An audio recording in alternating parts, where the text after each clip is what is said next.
G'day fellas and welcome back. This is not the video I wanted to be making today, but well, alas, here we are. So, for those of you guys who may not be familiar with me, over previous years one of the things that I've done particularly with my channel is I've done guides for mods, talking about which mods I reckon people should be using for stuff like World of Warships, World of Tanks, yada yada, but particularly for World of Warships. As you can see, I've done multiple videos like over the past couple of years regarding that kind of stuff. So, having talked about, said that, there's a particular modder who does some absolutely fantastic stuff and makes some of the most crucial mods in this game. We're talking stuff like score timer, you're talking like mini-map features and stuff. Like, he is phenomenal, and his name is Taro, right?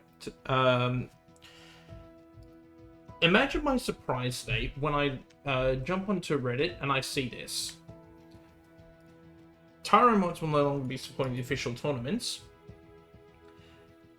Wargaming has kicked and banned Taro from the modders program without warning or anything. And this is quite a... this frustrates me to no end. Like, I'm not Taro, obviously, but Wargaming, come on, what the hell are you doing? Like, this is arguably the best mod creator that this game has. And Wargaming has gone ahead and banned them and kicked them from the modding program. In saying that, I did reach out to Taro for just some comments regarding this, and he did confirm to me through DMs and stuff, he will still be able to provide support for its existing mods. He's still allowed to make new mods, etc. So have no stress if you're using any of his mods. This has mainly been regards to going on with King of the Sea, this drama where this is originated from, as has been specified here in his Reddit post. So let's just have a quick discussion here, a bit of read about it. And I know I'm just disappointed with Wargaming overall, but anyways, the TLDR for this, if you just want to end video just to after this one, Wargaming kicked and banned Taro from the modders program without any warning. In return, Wargaming promised they would not be using any of the mods, just score timer, radar, hydro visualizations on their official tournament streams.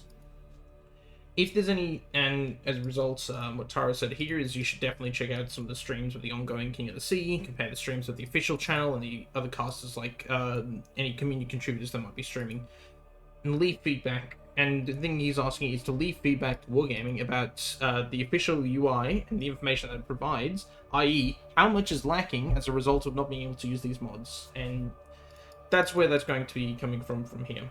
So, what's the overall timeline of things that Taro has said has been going on here? Namely, there's been several disagreements. Oh my gosh. Name a more iconic duo here. Miscommunication and Wargaming.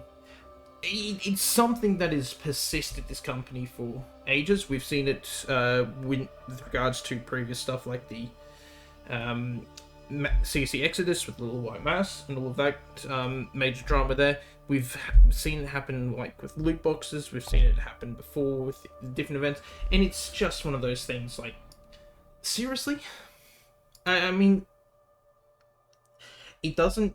Okay, it doesn't surprise me.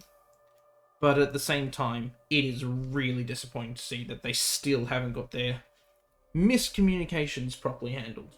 Anyhows, as I said, he's not going to mention all the details, but he's been in discussions here for over 4 months on various matters here, in which they couldn't come to a agreement.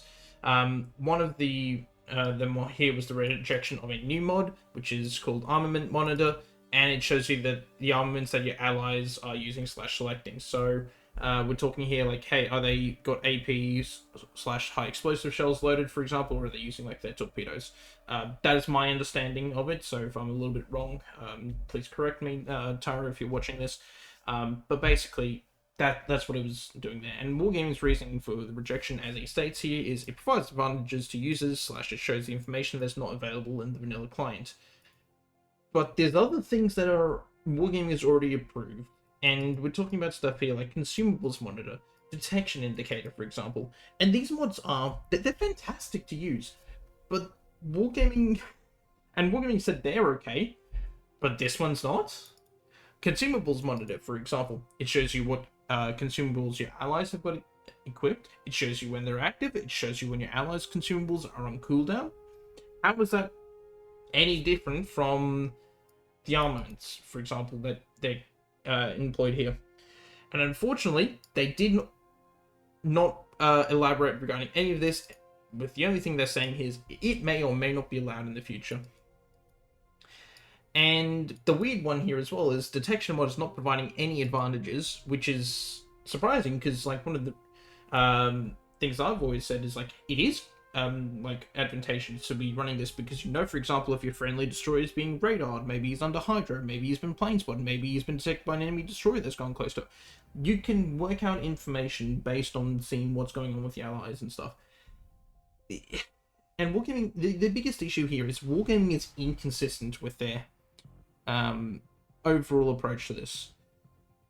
One of the things I've had a lot of comments on some of my videos is mods are cheating, right? Do I agree with the statement in and of itself? No. Are there some mods that are arguably borderline? Sure, but Wargaming has said they're okay, and they're the ones who own the game at the end of the day, so you got to take what they say as they go. The issue I have with Wargaming is stuff is very unclear as to and how consistent they are want to be with some of this stuff. Some of the mods are probably a little bit too much, but Wargaming says they're okay, and then they turn around and say stuff like this is not okay. So Wargaming says they've got a clear view of how the game should look. Whether we agree or disagree is whatever, but that's what Tara says here. Tara suggested then to Wargaming to stop using the mods for tournaments and present this clear view that Wargaming has without the contamination of mods on this, and just they'll be able to gauge feedback from how the players actually like this view.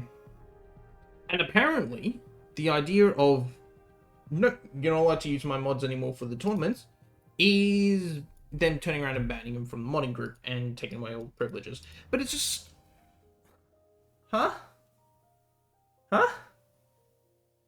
If you are that certain that your clear view is exactly what you want, you don't need to make any changes like putting some of these mods into the game. There's a reason Score Timer, for example, was the official, like, was one of the backbones of all the tournament castings and stuff. I've casted King of the Sea before.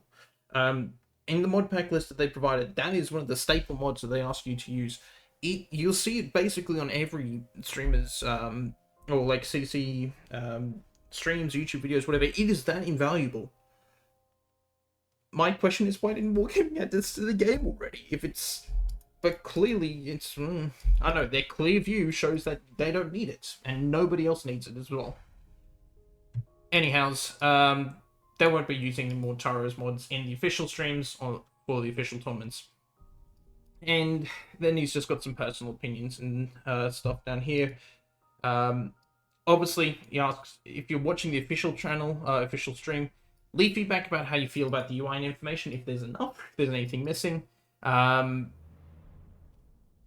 and it's just one of those situations here. Like, one of the things, like he does actually specify here at the end as well. Here is his mods are not invalidated, so they're still completely fine and dandy to use, whether you're playing in randoms or anything like that.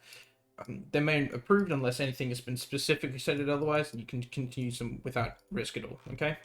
It is frustrating as all hell to see something like this, because this is the person who I honestly believe Wargaming should have turned around and said, here's some money, put these mods into our game as the base default thing, and then allow players, if they don't like them, to turn it off. And then we get this. We have the turn around and they just ban them. When I shared, like, when I messaged Tara about, like, wanting to just make this little video, I just, like, I mean, I expressed my frustration and disappointment with him, and obviously, like, all credits to him for all the hard work and stuff he's done over the years. If you guys want to check out Taro and you want to support his stuff, I'll leave a link to his streams down below. He's a fantastic, well, obviously, mod creator. He does stream as well, so please check him out. And just give him some support, guys, really, in all honesty. I'm frustrated with Wargaming. I think what they've done here is stupid. I think the way they've handled this is pretty atrocious. I'm expecting Wargaming to not do anything now. I'm not expecting response from Wargaming. I would like to see an official statement from them to just have both sides of the story. It's just, yeah, it's not it's not something ideal, and yeah. It really is a massive shame. It really is. I'm disappointed overall to see something as important as this come to a crushing halt. But anyhow, I just wanted to share this piece of information and express my disappointment over the whole scenario. Sympathies go out to Taro. Thank you very much for all the hard work and stuff you've done over the years. That's all I got to say, fellas. Thanks guys very much for watching, and catch you guys next time. Peace.